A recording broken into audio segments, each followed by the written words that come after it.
दोस्तों तो इस वीडियो में बात करेंगे एसएमई आईपीओस के बारे में। तो आज मार्केट में 3 एसएमई आईपीओस ओपन थे। तो चलिए जानते हैं कि अब तक आईपीओ कितना सब्सक्राइब हुआ है और इनका प्रीमियम किस प्राइस के ऊपर देखने को मिल रहा है, आईपीओ से कितना प्रॉफिट हो सकता है। अब C2C आईपीओ में क्या प्रॉब्लम देखने को मिल रही है, तो इसके बारे में भी बात करेंगे। तो चलिए वीडियो को शुरू करते हैं। तो इससे पहले कि मैं वीडियो को शुरू करूं, अगर आप इस चैनल पर पहली बार विजिट कर रहे हैं या फिर आपने चैनल अब तक सब्सक्राइब नहीं किया है तो चैनल को सब्सक्राइब कर लें और वीडियो को भी लाइक कर दें। तो सबसे पहले बात कर लेते हैं C2C एडवांस सिस्टम आईपीओ के बारे में। अब आईपीओ 22 नवंबर को यानी कि फ्राइडे को ही ओपन हुआ था और ये 26 नवंबर को यानी कि कल के दिन क्लोज होने वाला था, लेकिन उससे पहले ही इसमें प्रॉब्लम देखने को मिल रही है। आईपीओ में बुकिंग प्राइस 226 रुपये है और 600 शेयर्स का लॉट रखा गया है। आईपीओ 99.07 करोड़ का है और ये पूरा का पूरा फ्रेश इशू का आईपीओ है। ये एसएमई आईपीओ है, कंपनी एनएसई एसएमई के ऊपर लिस्ट होने वाली है। तो चलिए देख लेते हैं कि आज आईपीओ कितना सब्सक्राइब हुआ है, यानी कि 2 दिनों में आईपीओ कितना सब्सक्राइब किया गया है। अब आईपीओ के सब्सक्रिप्शन फिगर को देखें तो आज आईपीओ का दूसरा दिन है और 2 दिनों में आईपीओ 107.86 टाइम सब्सक्राइब हो चुका है, यानी कि आईपीओ में बम्पर एप्लीकेशंस देखने को मिल रहे हैं। क्यूआईबी पोर्शन में आईपीओ 6 टाइम सब्सक्राइब हो चुका है। एचएनआई पोर्शन में 123.40 टाइम और रिटेल पोर्शन में आईपीओ 159.41 टाइम सब्सक्राइब हो चुका है। तो आईपीओ में देखें तो काफ़ी अच्छी डिमांड देखने को मिल रही है और इस डिमांड के पीछे का कारण है कि इसका प्रीमियम काफ़ी हाई प्राइस के ऊपर ट्रेड कर रहा था। 108% से भी ऊपर इसका प्रीमियम ट्रेड कर रहा था, लेकिन इस आईपीओ में भी प्रॉब्लम देखने को मिल रही है। अब इससे पहले एक आईपीओ आया था Trafiksol IT solutions IPO, वो आईपीओ अब तक लिस्ट नहीं हुआ है, यानी कि उसके ऊपर एलिगेशंस लगते हुए देखने को मिला। तो अब तक कंपनी की ओर से क्लियरेंस नहीं दी गई है, तो इस कंपनी को भी सेबी की ओर से नोटिस जारी किया गया है। तो चलिए जानते हैं कि क्या इशू है। तो कंपनी को सेबी की ओर से जो नोटिस जारी की गई है, तो उसमें 3 चीज़ें आपको देखने को मिल रही है। तो सबसे पहला है कि कंपनी को एक इंडिपेंडेंट ऑडिटर अपॉइंट करना है, जो कि इस कंपनी के फाइनेंशियल अकाउंट के बारे में जानकारी दे, यानी कि इंडिपेंडेंट रिपोर्ट पेश करे। दूसरा है कि कंपनी अपने इन्वेस्टर्स को ये ऑप्शन दे, इस आईपीओ में जिन्होंने भी इन्वेस्टमेंट किया है तो कंपनी उनको ऑप्शन दे कि अगर वे सब्सक्राइबर नहीं चाहते हैं कि इस आईपीओ में इन्वेस्टमेंट उनका बना रहे तो वे इसे विड्रॉ कर सकते हैं, यानी कि अपने एप्लीकेशंस को कैंसिल कर सकते हैं और इसमें कोई भी नया एप्लीकेशंस नहीं लगने वाला है। यानी कि आईपीओ सब्सक्राइब करने का डेट तो कल तक का था, लेकिन कल के दिन आईपीओ खुला नहीं रहेगा और आईपीओ एलोकेशन से पहले इन्वेस्टर चाहे तो विड्रॉ भी कर सकते हैं। और तीसरा है कि लिस्टिंग के बाद भी कंपनी को अपनी ऑडिट रिपोर्ट एनएसई को जमा करनी होगी, यानी कि एनएसई इसकी कंटिन्यू मॉनिटरिंग करने वाला है। अब आईपीओ 26 को क्लोज होने वाला था, यानी कि कल के दिन इस आईपीओ में अप्लाई किया जा सकता था, लेकिन अब यह आईपीओ कल के दिन खुला नहीं रहेगा और आईपीओ की लिस्टिंग 29 को होने वाली थी और फिलहाल इसकी लिस्टिंग को भी टाल दिया गया है, यानी कि 29 को लिस्टिंग नहीं होने वाली है। अब यहाँ पर ये जो सारा मामला आपको देखने को मिल रहा है, तो इसके पीछे कोई क्लियर आपको रीज़न देखने को नहीं मिल रहा है। वैसे एक खबर निकल कर आ रही है कि इसके किसी इन्वेस्टर्स ने इसके खिलाफ शिकायत की है और इसी कारण ये सारा मामला आपको देखने को मिल रहा है। तो इस आईपीओ में भी कंपनी की ओर से जब तक ये पूरा मामला क्लियर नहीं किया जाता है, तब तक आईपीओ की लिस्टिंग नहीं होने वाली है। तो आईपीओ की लिस्टिंग में कितना समय लगेगा, ये कोई भी नहीं बता सकता है। तो अगर आपने इस आईपीओ में अप्लाई किया है, तो आपको ऑप्शन मिलेगा, आप चाहें तो इसमें से अपना पैसा विड्रॉ कर सकते हैं या फिर आप चाहें तो बने रह सकते हैं। अब बने रहने में एक दिक्कत है कि ये मामला कब तक पूरी तरह से सेटल होता है, तो इसके बारे में कुछ भी बताया नहीं जा सकता है। तो उससे अच्छा है कि इस फंड को विड्रॉ किया जाए और उस फंड का यूज़ कहीं और किया जाए।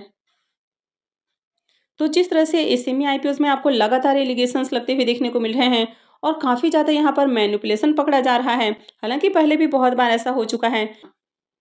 तो पहले भी काफ़ी सारे ऐसे फेक आईपीओस मार्केट में लिस्ट हो चुके हैं, जिनके कि ऑफिस वगैरह तक नहीं थे और कंपनियां मार्केट में लिस्ट हो चुकी हैं। तो ये सेमी आईपीओस को लेकर थोड़ा सा और मॉनिटरिंग करने की ज़रूरत है, क्योंकि जिस तरह से लगातार यहाँ पर इन्वेस्टर्स फंस रहे हैं, तो सेबी को इस पर थोड़ा सा ध्यान देना चाहिए और एनएससी और बीएससी को भी थोड़े से जो रूल्स रेगुलेशंस हैं, तो वो थोड़ा सख्त करना चाहिए। तो C2C एडवांस आईपीओ का जो प्रीमियम है वो 245 रुपये के ऊपर ट्रेड कर रहा था, यानी कि 108% से भी ऊपर ट्रेड कर रहा था, लेकिन इसमें बने रहने से कोई फ़ायदा नहीं है। अगर आपको ऑप्शन मिल रहा है यहाँ से विड्रॉ करने का, तो बेटर है कि विड्रॉ किया जाए। नेक्स्ट आईपीओ है लामोसाइक इंडिया आईपीओ। यह आईपीओ 21 नवंबर को ही ओपन हुआ था और ये 26 को क्लोज होने वाला है, यानी कि कल क्लोज होने वाला है। फेस वैल्यू 10 रुपये पर शेयर है, बुकिंग प्राइस 200 रुपये है और आईपीओ में 600 शेयर्स का लॉट रखा गया है। आईपीओ 61.20 करोड़ का है, पूरा का पूरा ये फ्रेश इशू का आईपीओ है, ये सेमी आईपीओ है, कंपनी एनएससी एससीमी के ऊपर लिस्ट होने वाली है। तो चलिए देख लेते हैं कि अब तक आईपीओ कितना सब्सक्राइब हो चुका है। आईपीओ के सब्सक्रिप्शन फिगर को देखें तो 3 दिनों में आईपीओ 1.17 टाइम्स सब्सक्राइब हो चुका है, यानी कि आईपीओ में बहुत ही कम एप्लीकेशंस लगे हैं और एचएनआईस पोर्शन तो अब तक फुल्ली सब्सक्राइब भी नहीं हो पाया है और ये 0.75 टाइम देखने को मिल रहा है। वहीं पर रिटेल पोर्शन 1.60 टाइम सब्सक्राइब हुआ है। तो आईपीओ में बहुत ही कम एप्लीकेशंस है। तो इस आईपीओ में क्यूआईबीस का भी पोर्शन नहीं है और इसमें एंकर इन्वेस्टर्स भी नहीं आए हैं और ओवरऑल मार्केट में डिमांड भी न के बराबर देखने को मिल रही है। अभी आईपीओ भी कल के दिन ही क्लोज होने वाला है, लेकिन इसका अभी भी प्रीमियम देखने को नहीं मिल रहा है। तो इस आईपीओ में तो बिल्कुल भी अप्लाई नहीं करना है।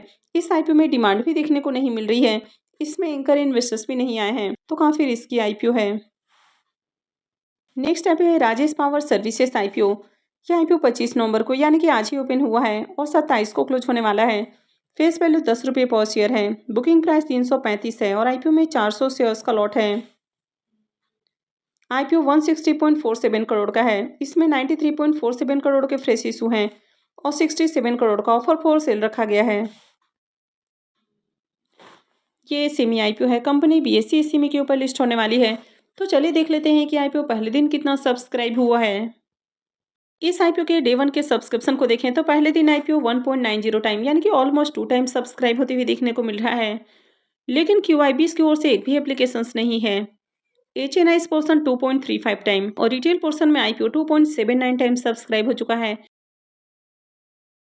तो इस आईपीओ को देखें तो आईपीओ 160 करोड़ का है, यानी कि काफ़ी बड़ा एसएमई आईपीओ है। इसके बावजूद भी आईपीओ खुलने के साथ ही एचएनआईस और रिटेलर्स की ओर से काफ़ी अच्छी डिमांड देखने को मिल रही है।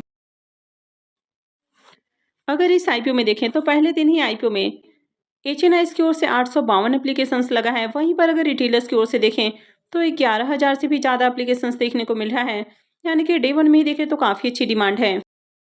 तो चलिए इसके प्रीमियम को भी देख लेते हैं।